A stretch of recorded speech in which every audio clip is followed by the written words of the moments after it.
That's Nick. And that's Joseph. And today we're here to talk about The Long Walk, the 10th film directed by Francis Lawrence, which is, of course, based on the 1979 novel by Stephen King, which is written under the pseudonym Richard Bachman. Lionsgate is releasing it September 12th, 2025. I know this director did some of the Hunger Games movies. He's done 4 to date. I think there's another one forthcoming after the Songbirds and Snakes prequel. He also worked with Jennifer Lawrence in Red Sparrow.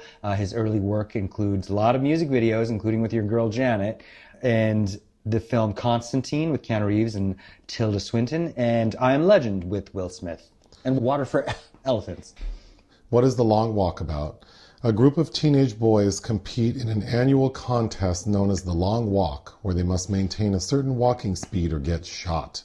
What is your pull quote? Francis Lawrence returns to totalitarian musings in the gladiatorial arena with The Long Walk, a vintage Stephen King property ambiguous enough to feel prescient until one starts questioning a narrative universe painted in approximations. Mine. At its core, The Long Walk is a bold, affecting journey and is certainly one of the better Stephen King adaptations in recent memory. I didn't know anything about this story. Mm-hmm. You read the book, you said. Years and years ago when I was a Stephen King fanatic in elementary school and junior high, yeah. The tagline is walk or die, so that's intriguing. His Bachman series of novels are interesting. I think I remember my favorite being Thinner, and if I recall correctly, The Running Man was also a Bachman novel. I do think if people are interested, they should go in without spoilers. Oh yeah, for sure, as always. But I did find it, it does feel like the Hunger Games. Strangely It feels enough. like if the person who did the Hunger Games they shoot horses, don't they? Yes. Which, Yeah. I mean, you can never get to the level of degradation as they shoot horses, don't they? But, Yeah, this isn't as, you use the word prescient, but I don't think it's speaking to the times as much as they shoot horses, don't they did. Correct. But it's bold. I was thinking in comparison to a lot of like PG-13 horror films that come out around this time, I would certainly prefer something like this. Yes, by far. It's kind of daring. I mean, it's a downer. Like, I don't know what teenagers are going to think that watch this film, but yeah, it's certainly depressing. And I think that it's buoyed by 2 lead performances that if those 2 young men, Cooper Hoffman and David Jonsson, weren't up to snuff, I think the film would have suffered. The premise is that it's set in a dystopian version of the United States under, I guess, a totalitarian regime. We only see one person who seems to kind of be all over the place, Mark Hamill as the major. Mm-hmm. And then they have this long walk, which is an annual thing where 50 young men, it seems only teenage boys are allowed to do it. They walk until there's only one left walking. And there are rules, like they have to continuously walk at a pace of at least 3 miles per hour. And when they fall below that, they get warnings. And after the 3rd warning, they're executed. Mm-hmm. Yep. So the last walker remaining receives a big cash prize and 1 wish, which is like, what does that mean? But meaning that they can essentially ask for whatever they want. Mm-hmm. And the purpose of this, where it's explained in a speech from the major, is how each year when we do this, it kind of bolsters the nation's morale and productivity goes up. Well, he's saying the problem is after whatever war and incident caused this awful landscape, 19 years before, people became lazy. And so watching these boys on this long walk will encourage people. And then he says, like, every year after the long walk, productivity goes up. Yes, certainly sounds like propaganda if you've ever worked for any company, but yeah. So the story, it revolves around these 2 main characters, Ray, played by Cooper Hoffman, and Pete, played by David Jonsson, who you know from Alien Romulus, and of course Cooper Hoffman is the son of Philip Seymour Hoffman. Oh, okay. But there are 50 young men on this walk, and they're off. And the opening of the film, I was a little concerned because it's kind of corny. These boys are kind of being annoying. They're talking too much.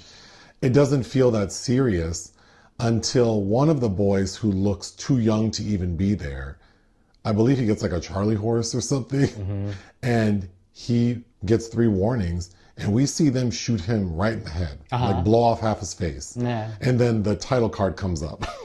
So it was a pretty strong start. But for the bulk of the film, we just see these boys walking. Most of the action occurs like in the first 3 days. We see a lot of them get plucked off. There's one scene in particular where many get plucked off, trying to go up a steep hill at night. Yeah, which was pretty scary. A whole damn day of walking, yeah. In the end, we're left with 3. Pete, Ray, and Stebbins, played by Garrett Wareing, who we find out is the bastard son of the major. Apparently, he just goes around making babies he doesn't care for. And that guy ends up just going out in a blaze of glory. So we're left with the 2. And the gag of the story is, which I kind of thought was a little annoying, is right away, Ray says, I have a secret, but I'm not going to tell it. Well, what are you going to wish for? Well, I don't want to say. I don't want to jinx it. Well, you have to. Come on. We all want to know because all but one of us are going to die. So we want to know. And he's like, well, whatever I wish for will change maybe the way we do the long walk. And they're like, well, you're not allowed to wish for something that could affect the challenge.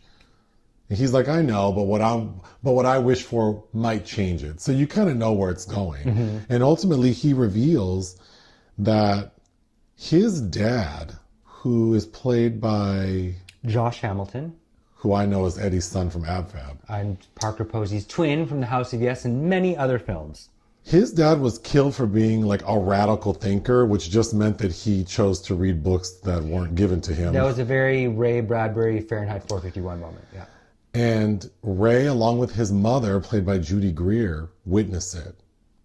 So Ray has a vendetta, and his secret and what his wish is that he's going to ask for one of the guns the soldiers is holding, and he's going to use it to kill the major, hoping that that will not only satisfy his vengeful heart, but maybe change the games. But is the major the head of the dragon? Well, we need to get back to it because I feel like this feels as silly to me as The Purge, where it's like it doesn't really make sense. But, or Logan's Run, or Rollerball, or kind of all of those. But if you suspend that disbelief, then you can kind of settle into it. Oh, I didn't mention, the walk is televised.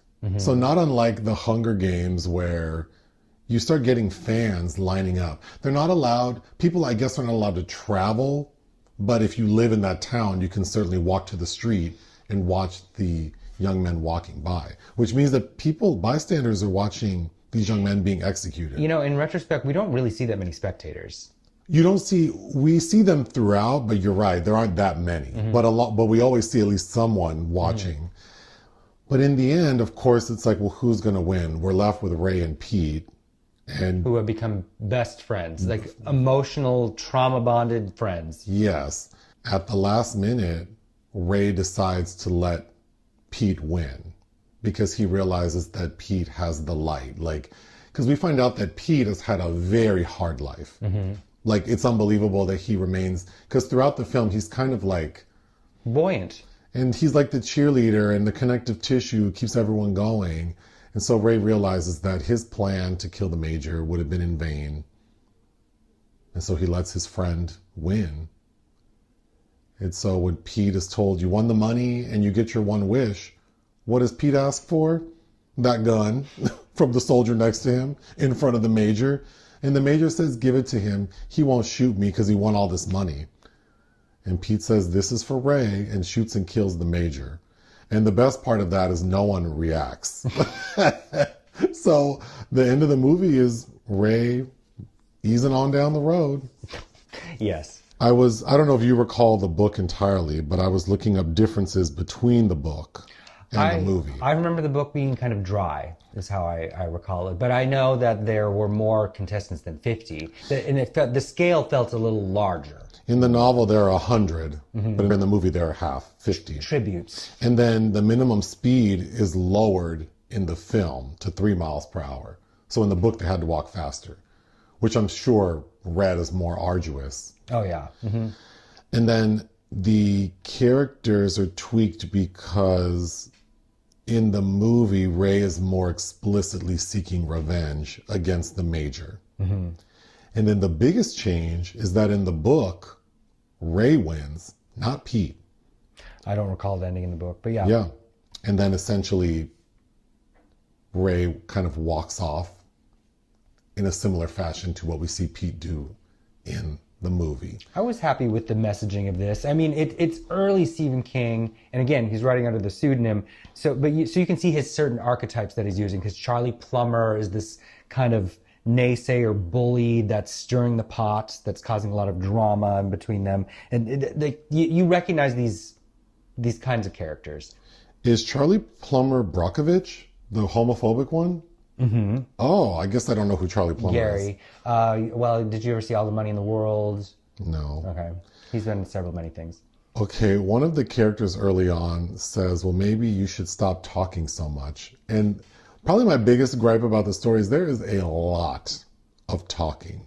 For a group of boys who need to conserve their energy and their respiratory systems to maintain this long walk, they will not shut up.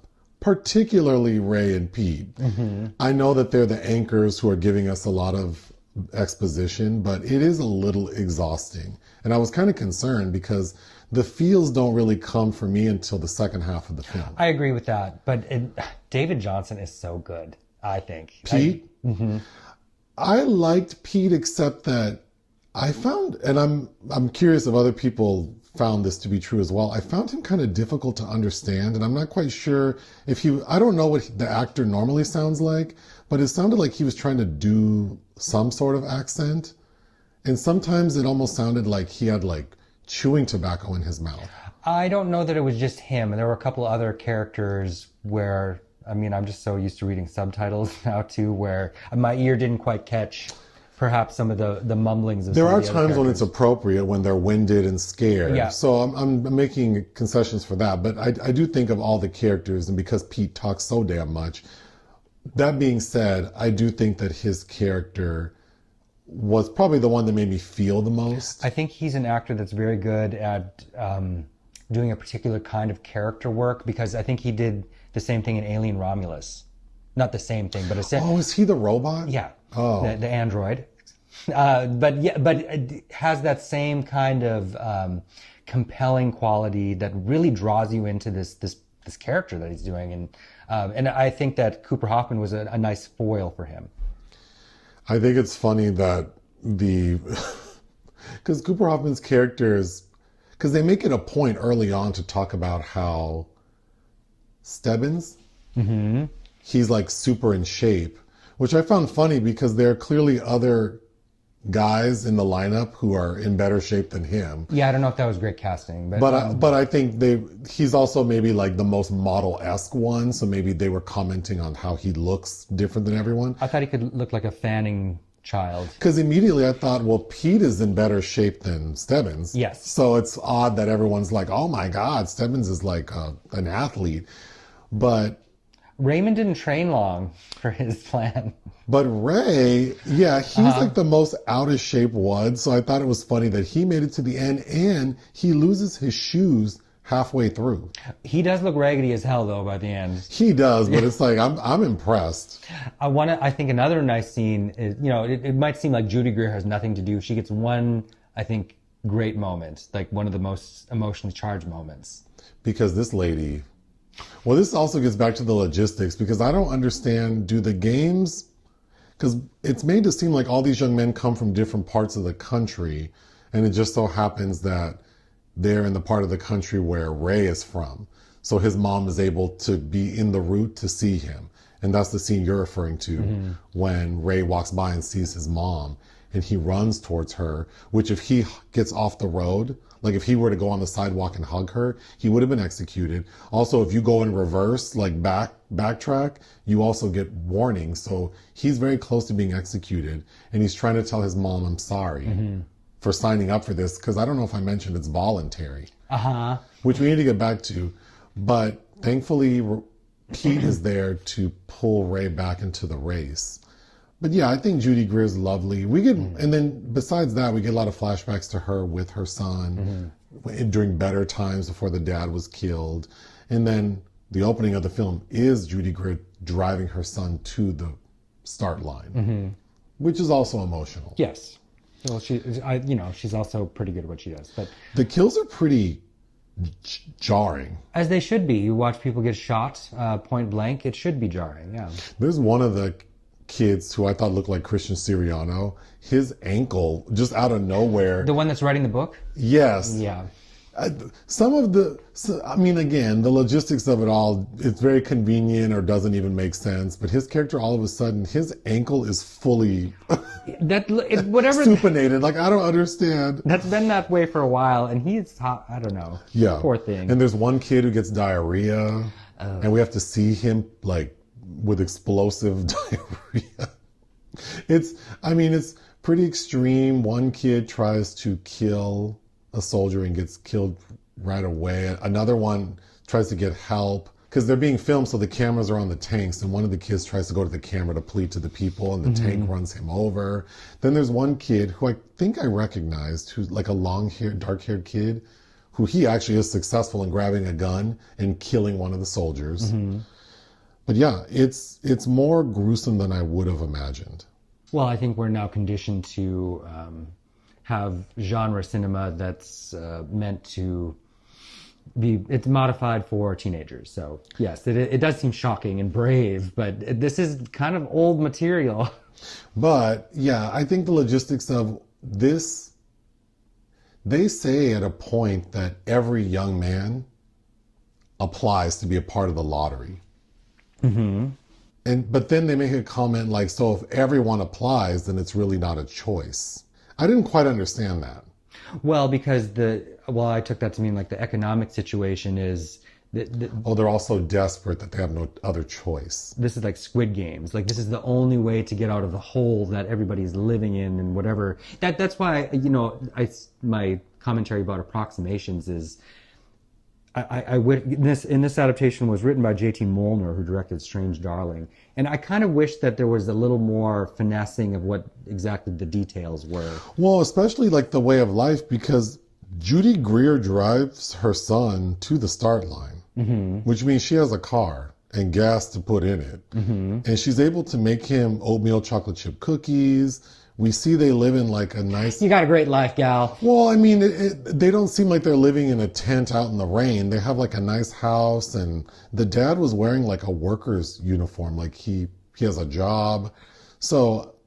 And he likes classical music. It doesn't seem as dire as like, they're... It doesn't seem good, though. It doesn't seem good, but the fact that like so many... Like I understand why Ray volunteered, because... Well, he has a vendetta.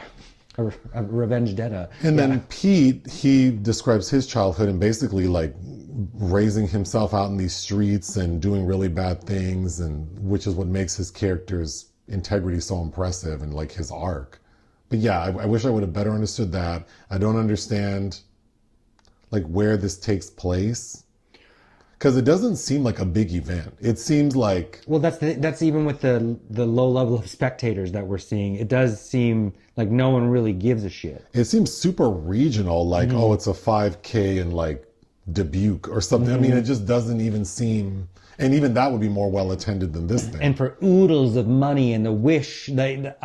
Yes. And they make it sound like it's life-changing. And we hear that one person's wish was like an elephant, and...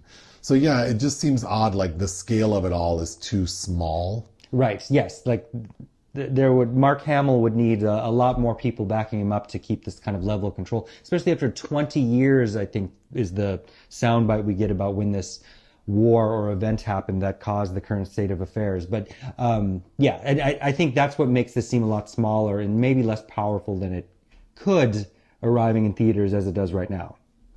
What would you give The Long Walk?